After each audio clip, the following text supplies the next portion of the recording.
I'm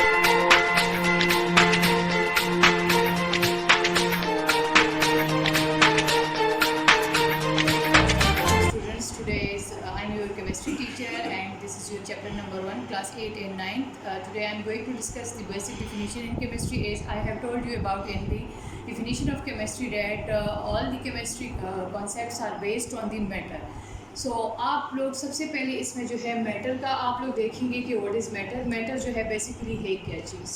matter में आप लोगों ने प्रीवियस क्लासेस में भी स्टडीज़ बहुत ज़्यादा किया है, आप लोगों ने पढ़ा भी है कि व्हाट इज़ मैटर. अगर इसकी डिफिनीशन पे हम जाएँ तो मैटर हमारे पास क्या होता है. बेसिकली मैटर हमारे पास होता है anything that occupies space and has मास. ठीक है, एनीथिंग दैट ऑक्युपाइज स्पेस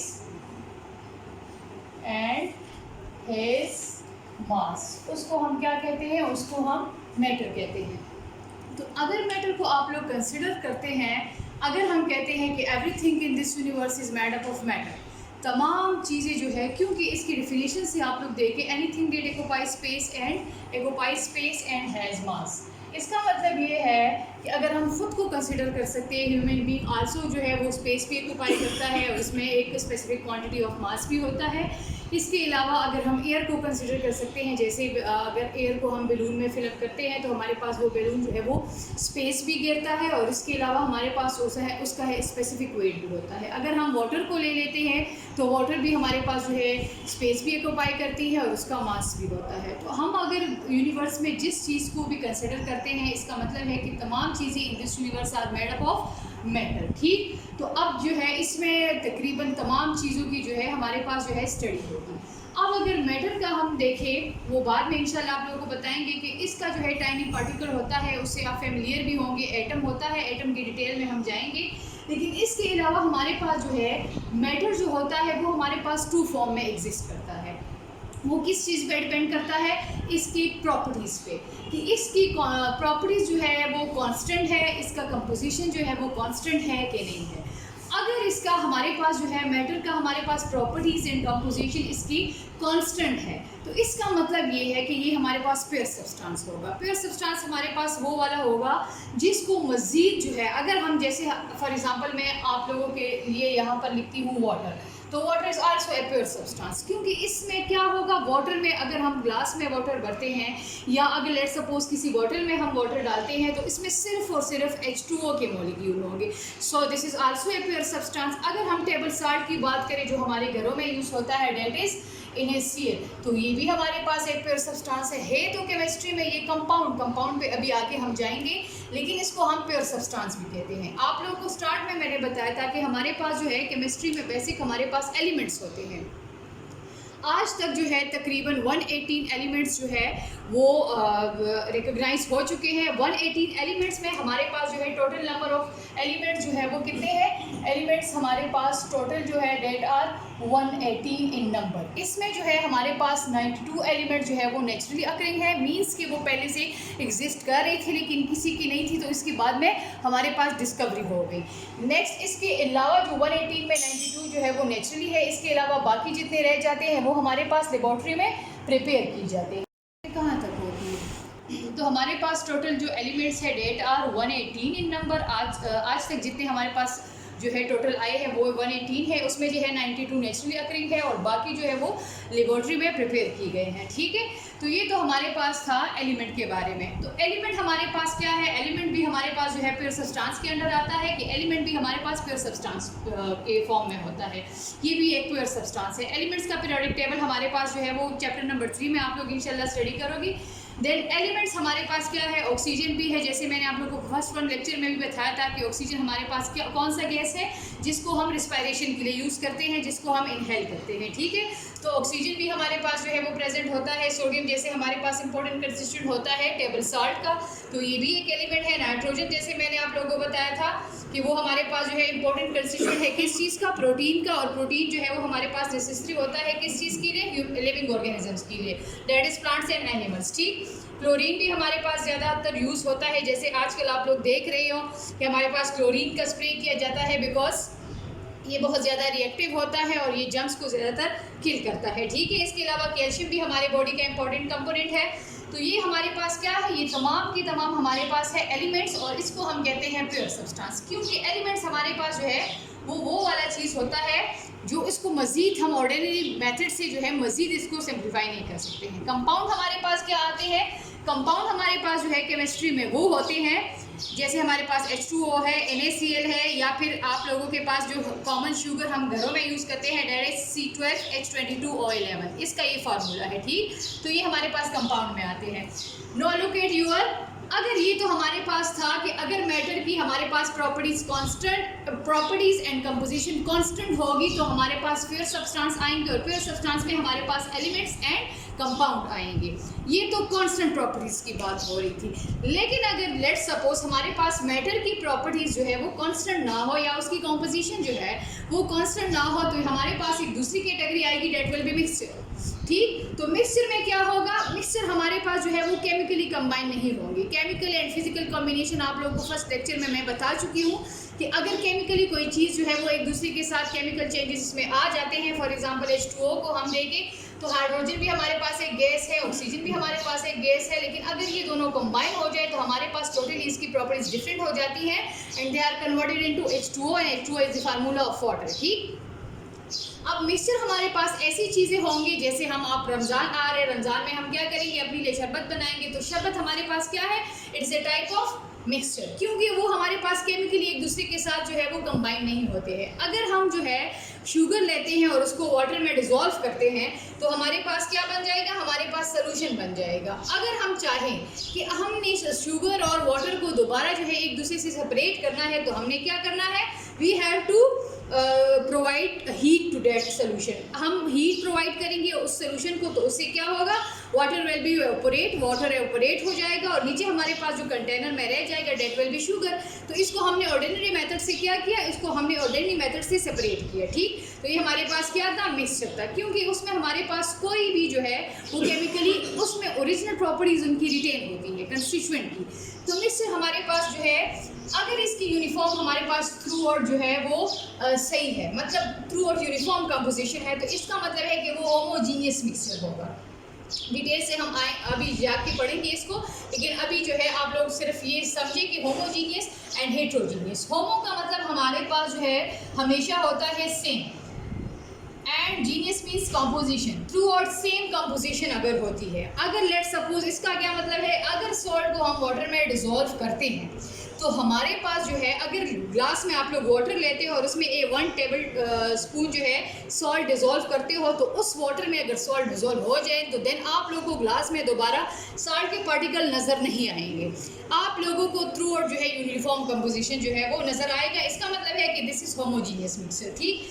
लेकिन अगर दूसरी तरफ आप एक ग्लास में वाटर ले लेते हैं और उसमें आप लोग थोड़ा सा सैंड डालते हो, सैंड मीन रेत जो आप लोग डाल देते हो, तो वो हमारे पास क्या होगा, अगर फॉर ए टाइम बीइंग आप उसको जो है थोड़ा सा स्टैंड रखने देते हैं तो क्या होगा, स्टैंड जो है वो नीचे जाके बॉटम में बैठ जाएगा। अगर आप लोग कंटिन्यूसली उसको स्टिर करते भी हैं तो वो स्टैंड जो है वो हमारे पास जो है स्टैंड जो है वो हमारे पास इसी तरह उसके पार्टिकल्स जो है वाटर में नजर आएंगे। इट मीन्स कि that will be heterogeneous. Hetero का क्या मतलब है, हेट्रो मीन डिफरेंट, इसका मतलब है कि different, and genius means composition, कि हमारे पास उसकी कॉम्पोजिशन थ्रू आउट डिफरेंट होती है। मतलब इसमें जो है हमारे पास सैंड के पार्टिकल भी नज़र आते हैं, वाटर और सैंड अलग अलग नज़र आता है, कभी एक दूसरे में ये डिसॉल्व नहीं होंगे। इसके अलावा हम जो है खाने में जो सैलेड खाते हैं, सैलेड का भी आप लोग देख लें, उसमें हम खीरा वगैरह भी डालते हैं, टमाटर वगैरह भी डाल देते हैं, तो हमारे पास वो भी ए टाइप ऑफ मिक्सचर होगा। लेकिन कौन सा मिक्सचर होगा, वो हेट्रोजीनियस होगा, क्योंकि उसमें भी हमारे पास प्लेट में हर एक चीज़ जो है वो अलग अलग नज़र आ रही होती है, ठीक। अब इसके बाद जो है हमारे पास जो है हम सबसे पहले जाएंगे एलिमेंट पे, कि हमारे पास जो है एलिमेंट क्या चीज़ है, clear. Then we have to go on the element.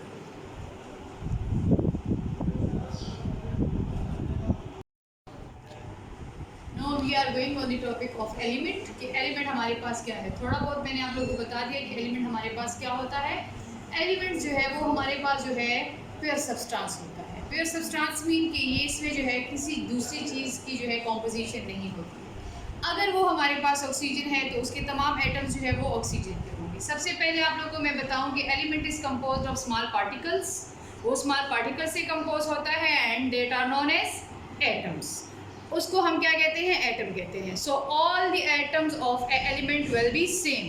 अगर एक एलिमेंट है, फॉर एग्जांपल अगर वो हमारे पास है ऑक्सीजन, तो उसके तमाम एटम्स जो है वो सेम होंगे, लेकिन one element atoms will be different from another element, लेकिन इसके एटम डिफरेंट होंगे फ्रॉम दी नाइट्रोजन एटम। ठीक, इसके अलावा हमारे पास सब एटॉमिक पार्टिकल होते हैं। मतलब हमारे पास जो है, अगर हम यूनिट देखें एलिमेंट का, तो एलिमेंट का यूनिट होता है हमारे पास एटम, लेकिन एटम के मजीद फिर हमारे पास सब पार्टिकल्स होते हैं, and that are known as electrons, protons and neutron.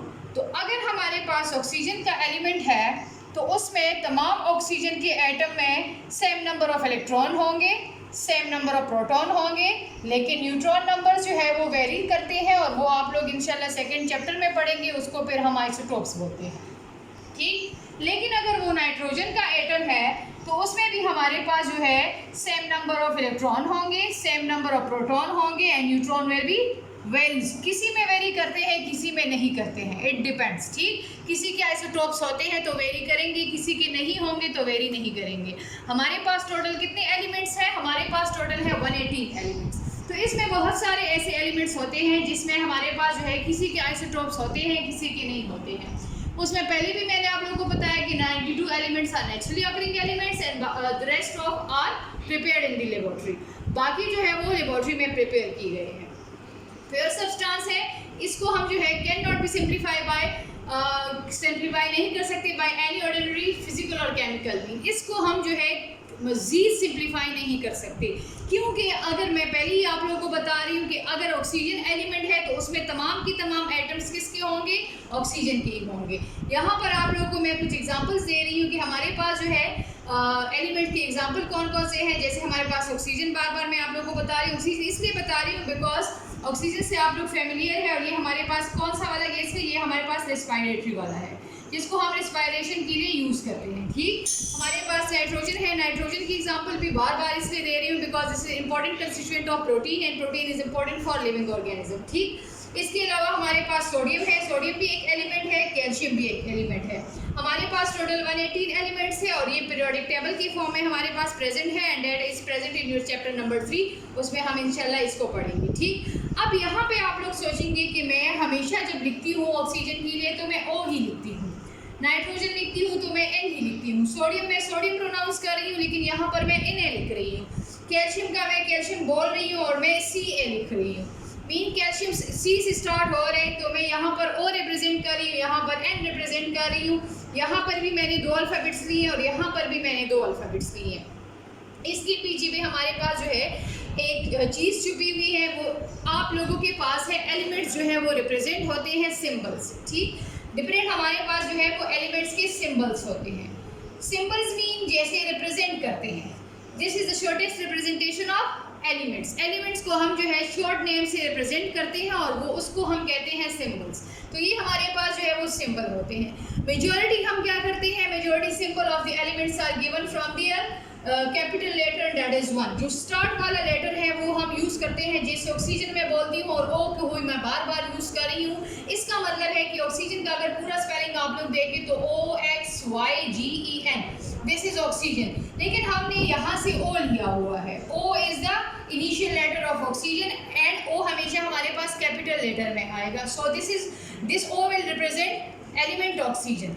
तो यहाँ पर तो बात क्लियर हो गई। अगर मैं नाइट्रोजन की बात करती हूँ तो नाइट्रोजन का पूरा स्पेलिंग लिखने की बजाय हमारे पास जो है नाइट्रोजन को बजाय हम जो है वो क्या लिखते हैं, N लिखते हैं, and that is also a capital N। ठीक है, ये हमारे पास क्या होता है, बिकॉज इसका जो है ये हम इनिशियल लेटर लेते हैं इन कैपिटल फॉर्म। लेकिन जहाँ पर हमारे पास 2 की बात होती है, अभी जो है सोडियम को आप लोग रहने दें, सोडियम के बारे में मैं आप लोगों को बताती हूँ। अब नेक्स्ट आप लोग जाएं कैल्शियम पे, जहाँ पर हमारे पास 2 लेटर या 2 अल्फ़ाबेट्स आते हैं, जैसे C हमारे पास कैपिटल है और A हमारे पास स्मॉल है। तो इसका मतलब ये है कि यहाँ पर हमारे पास और भी, जैसे मैं बार बार कह रही हूँ कि there are 118 elements in chemistry. So 118 elements में हमारे पास बहुत सारे ऐसे एलिमेंट्स हैं जिसका नाम जो है वो C से स्टार्ट हो रहा है। जैसे अगर हम कार्बन का लेंगे तो अगर मैं C वाला सिंबल या साइंटिस्ट अगर C वाला सिंबल जो है वो कार्बन के लिए भी यूज़ होते हैं और कैल्शियम के लिए भी यूज़ हो, so how will we differentiate between carbon and calcium. तो इसकी वजह से इसका ये हमारे पास मेन मकसद क्या है, because C is the initial letter और this is the symbol of carbon. So इसके लिए हमारे पास कैल्शियम में हमने दूसरा जो है वो अल्फ़ाबेट यूज़ किया है, एंड दैट इज़ A। तो इसलिए यहाँ पर हमारे पास 2 अल्फ़ाबेट्स आते हैं और यहाँ पर हमारे पास जो है वो 1 अल्फ़ाबेट आता है, ताकि हमारे पास कोई कन्फ्यूजन ना हो। क्लियर? देन अब हमारे पास जो है वो सोडियम, हमारे पास बहुत सारे ऐसे एलिमेंट्स हैं पीरियोडिक टेबल में कि जिसका अगर हम जैसे सोडियम को हम देखें तो सोडियम हमारे पास जो है वो लिखा ऐसे जाता है सोडियम, और हमारे पास उसका सिंबल जो है वो Na रिप्रेजेंट होता है। या फिर अगर हम पोटाशियम की बात करें तो पोटाशियम को हम ऐसे लिखते हैं और हमारे पास जो है वो लिखा कैसे जाता है, पोटाशियम का सिंबल है K, बिकॉज ये Na और K जो है ये इसकी हमारे पास ग्रीक नेम है, और ये ग्रीक नेम से लिया हुआ है क्योंकि हमारे पास मेजॉरिटी 118 एलिमेंट्स में बहुत सारे ऐसे एलिमेंट्स हैं जिसका नाम जो है वो S से स्टार्ट होता है। अगर S को मैं सिंपल सोडियम को मैं S से रिप्रेजेंट करूँ तो हमारे पास अनदर एलिमेंट है सल्फर, वो भी हमारे पास किस चीज़ से रिप्रेजेंट होता है, वो भी S से रिप्रेजेंट होता है। So it will lead to confusion. So confusion दूर करने के लिए हमारे पास जो है सोडियम S के बजाय हमारे पास जो है वो Na यूज़ होता है। नेट्रियम हमारे पास जो है इसका ग्रीक नेम है, आप लोगों की बुक में प्रेजेंट है, उसका हमारे पास जो है ये कौन सा नेम है, ये हमारे पास जो है सोडियम का Na कहाँ से लिया हुआ है, सोडियम का Na जो है वो हमारे पास लिया हुआ है नेट्रियम से, ठीक। And this is the Greek name of sodium, क्योंकि अगर S हम लेंगे तो लीड कंफ्यूजन करेगा हमारे पास, so that's why it is Na। Single N को भी हम रिप्रेजेंट नहीं कर सकते हैं। अगर मैं यहाँ पर सिंगल N ले लूँ तो सिंगल N भी रिप्रेजेंट नहीं कर सकते, because single N is the symbol of nitrogen, तो वो भी हमारे पास कंफ्यूजन आएगा। सो Na is the symbol of sodium and that is a Greek language, ठीक। पोटेशियम का अगर हम देखें तो पोटेशियम का P है, एंड P हमारे पास जो है वो एक दूसरा एलिमेंट है, एंड दैट इज फास्फोरस, ठीक। तो फास्फोरस भी हमारे पास जो है वो एक एलिमेंट है, इसी वजह से P को भी हम पोटेशियम को P से रिप्रेजेंट नहीं कर सकते। उसके लिए हमारे पास जो है वो K है, K जो है वो हमारे पास दूसरा वर्ड है, and that is also a Greek. वो हमारे पास कौन सा है, K का हमारे पास है केलियम, ठीक। और ये भी हमारे पास जो है कौन सा लैंग्वेज है, ग्रीक लैंग्वेज है। ये सब इसकी वजह से हो रहा है बिकॉज इसकी जो है ये हमारे पास कन्फ्यूजन लीड करेगा, कन्फ्यूजन क्रिएट करेगा। बहुत सारे एलिमेंट्स है तो सेम सिंबल हम इसलिए रिप्रेजेंट नहीं कर सकते, तो किसी का ग्रीक से लिया जाता है और किसी का जो है वो सिंपल लैंग्वेज से लिया जाता है। देन तो इसका पोटेशियम के जो है वो केलियम से लिया हुआ है, और ये भी हमारे पास जो है वो ग्रीक वर्ड है, ठीक। तो हमारे पास जो था एलिमेंट्स थे, एलिमेंट्स में हमारे पास जो थे स्मॉल पार्टिकल्स थे, डेट आर एटम्स, और तमाम एक एलिमेंट के तमाम एटम एक जैसे होंगे लेकिन वो डिफरेंट होंगे फ्रॉम अनदर एलिमेंट, क्लियर। इसको हम सिंप्लीफाई नहीं कर सकते by ordinary physical and chemical means, ठीक। इसका जो है हमारे पास एलिमेंट कौन कौन से है, ऑक्सीजन है, नाइट्रोजन है, सोडियम है, कैल्शियम है। ये उसके हमारे पास सिंबल थे कि हम जो है मैं बार बार O यूज़ कर रही हूँ, N यूज़ कर रही हूँ, और इसको मैं O को ऑक्सीजन बोल रही हूँ, N को नाइट्रोजन बोल रही हूँ, because these are the symbol of these elements, क्योंकि ये हमारे पास सिंबल है। और ये फर्स्ट हमारे पास जो है वो किसने इंट्रोड्यूस करवाया था, सिंबल वाला सिस्टम। हमारे पास जो था सिंबल वाला सिस्टम किसने इंट्रोड्यूस करवाया था, वो मैं आप लोगों को यहाँ पे बताती हूँ, ठीक। अच्छा, सिंबल्स के बारे में मैं आप लोगों को बता रही थी कि हमारे पास सिंबल्स ऑफ एलिमेंट जो है वो फर्स्ट टाइम 1814 में जो है इंट्रोड्यूस हुआ था, और किसने इंट्रोड्यूस किया था, बर्जेलियस ने इंट्रोड्यूस किया था, ठीक। तो उसने क्या किया था, क्योंकि हमारे पास जो है फुल नेम लिखना, जैसे आप लोगों को भी पता है कि फुल नेम लिखना जो है वो हमारे लिए पॉसिबल ही नहीं है, इसलिए बार बार मैं आप लोगों को अगर एग्जांपल भी देती हूँ, कंपाउंड्स भी लिखती हूँ, तो कंपाउंड्स में भी हमारे पास अगर हम H2O लिखते हैं तो मैं हाइड्रोजन से H लेती हूँ और ऑक्सीजन से O लेती हूँ, ठीक है। अगर मैं आप लोगों को टेबल साल्ट बार टेबल साल्ट का फार्मूला बता रही हूँ तो उसके लिए मैं क्या लिख रही हूँ, उसके लिए मैं आप लोगों को NaCl लिख रही हूँ। तो Na और Cl ये अलग अलग हमारे पास जो है एलिमेंट्स के सिंबल है। ये फर्स्ट टाइम 1814 में इंट्रोड्यूस हुई थी, और किसने की थी, बर्जेलियस ने इसको इंट्रोड्यूस करवाया था, ठीक है। तो ये सिंबल्स जो है हमारे पास क्या होते हैं, this is the shortest name of element. इसको हम एलिमेंट जो है उसको शॉर्टेस्ट नेम से रिप्रेजेंट करते हैं। और आप लोगों को मैंने ये भी बताया कि हम जो है कैसे इसको लेते हैं। हमारे पास जो है हर एक एलिमेंट का जो है फर्स्ट वन इनिशियल लेटर जो है वो कैपिटल लेटर लिया जाता है, लेकिन अगर हमारे पास जो है इनिशियल लेटर किसी दूसरे एलिमेंट का भी हमारे पास सेम आ रहा है तो हम उसको फिर ग्रीक वर्ड में लेते हैं, जैसे सोडियम का मैंने बताया, पोटेशियम का मैंने बताया। या अगर हमारे पास जो है जैसे सोडियम का हमने Na लिया हुआ है, ये हमारे पास ग्रीक में भी है, लेकिन यहाँ पर चूंकि नाइट्रोजन का भी N आ रहा है तो इसलिए यहाँ पर जो है Na सोडियम के लिए लिया जा रहा है, ठीक है, क्योंकि ये फिर बाद में जो है वो कन्फ्यूजन क्रिएट करेगा। अब क्लोरीन के लिए Cl है, कार्बन के लिए C है और कैल्शियम के लिए Ca है, ठीक है। अगर हम जो है तीनों के लिए सिर्फ C ही यूज़ करें तो it will lead to confusion, हमारे पास कन्फ्यूजन होगी, इसमें क्लोरीन कौन सा है, इसमें कार्बन कौन सा है और इसमें कैल्शियम कौन सा है। तो इसीलिए कार्बन का सिर्फ हमारे पास जो है वो C है, कैल्शियम का Ca आ रहा है और क्लोरीन का जो है वो Cl आ रहा है। तो किसी के जो है फर्स्ट लेटर उसका फिर कैपिटल लिया जाता है, दूसरा हमारे पास स्मॉल लिया जाता है, किसी का जो है वो सिंपल इनिशियल लेटर कैपिटल लिया जाता है और किसी का जो है वो ग्रीक वन लिया जाता है, बिकॉज ये कन्फ्यूजन से बचने के लिए, ठीक है। तो आप मेरे ख्याल से आप लोगों को एलिमेंट की भी समझ आई होगी, आप लोगों को मैटर की भी समझ आई होगी कि एलिमेंट्स क्या है, मैटर क्या है, एटम्स क्या है, सब एटॉमिक पार्टिकल्स डिटेल्स इंशाल्लाह सेकंड चैप्टर में पढ़ेंगे, लेकिन ये आप लोगों को थोड़ा सा आइडिया हो चुका होगा। अब आप लोगों के लिए एक एक्टिविटी है कि make a list of 10 elements, एक लिस्ट बनाए 10 एलिमेंट्स की और उसमें क्या लिखना है आप लोगों ने, राइट डाउन देयर नेम्स, उसके नेम्स भी लिखे एंड उसके सिंबल्स भी लिखे, ठीक है, चाहे उसके जितने सिंबल्स भी हैं, लेकिन जो आप लोग की बुक में गिवन है वो थोड़े से हैं, आप लोग इसके अलावा और दूसरे एलिमेंट्स के आप लोग सिंबल्स भी देख लें और नेम्स भी देख लें और उसकी हिस्ट्री भी ज़रा फाइंड आउट करें कि उसमें क्या है, ठीक है। आज के लिए इतना ही और आप लोग का नेक्स्ट लेक्चर इंशाल्लाह कंपाउंड पे होगा और उसके बाद फिर हम जो है प्रोसीड करेंगे, ठीक है। Thank you so much.